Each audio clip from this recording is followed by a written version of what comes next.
আজকের জাতীয় ও আন্তর্জাতিক গুরুত্বপূর্ণ সংবাদ শিরোনামগুলো সংক্ষেপে তুলে ধরা হয়েছে এই ভিডিওতে। বাংলাদেশের রাজনৈতিক, সামাজিক, অর্থনৈতিক এবং আন্তর্জাতিক অঙ্গনের সর্বশেষ আপডেট জানতে পুরো ভিডিওটি দেখুন।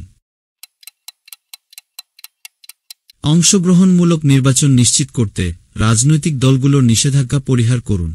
জাতিসংঘের বাংলাদেশে নিযুক্ত আবাসিক সমন্বয়কারী গুইন লুইস বলেছেন, আসন্ন জাতীয় নির্বাচন অংশগ্রহণমূলক ও বিশ্বাসযোগ্য করতে রাজনৈতিক দলগুলোর নিষেধাজ্ঞা পরিহার করা উচিত। তিনি অবাধ ও সুষ্ঠু নির্বাচনের জন্য প্রস্তুতি গ্রহণের ওপর গুরুত্বারোপ করেন।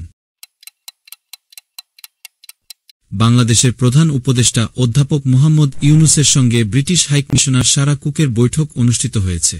বৈঠকে দ্বিপাক্ষিক সম্পর্ক উন্নয়ন ও আসন্ন যুক্তরাজ্য সফর নিয়ে আলোচনা হয়। বাংলাদেশ জানিয়েছে, ভারত থেকে জোরপূর্বক অভিবাসী পাঠানো বন্ধ করা তাদের পক্ষে শারীরিকভাবে সম্ভব নয়। গত মাসে ২,০০০-এর বেশি অনিবন্ধিত অভিবাসী সীমান্ত দিয়ে বাংলাদেশে প্রবেশ করেছে, যাদের অনেকেই ভারতীয় নাগরিক। আজ সকালে ঢাকার বায়ুর মান সূচক একই ১০৫ রেকর্ড করা হয়েছে, যা সংবেদনশীল গোষ্ঠীর জন্য অস্বাস্থ্যকর হিসেবে বিবেচিত। এটি বিশ্বের দূষিত শহরগুলোর মধ্যে ঢাকাকে ১২তম স্থানে রেখেছে। ইউনিসেফ জানিয়েছে, অর্থ সংকটের কারণে বাংলাদেশে অবস্থানরত ৮৩% রোহিঙ্গা শরণার্থী শিশুর শিক্ষা হুমকির মুখে পড়েছে।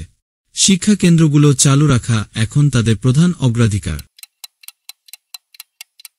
বিএনপি আজ একটি উচ্চাকাঙ্ক্ষী অর্থনৈতিক কর্মপরিকল্পনা ঘোষণা করেছে, যা তারা ক্ষমতায় এলে প্রথম ১৮০ দিনে বাস্তবায়ন করবে।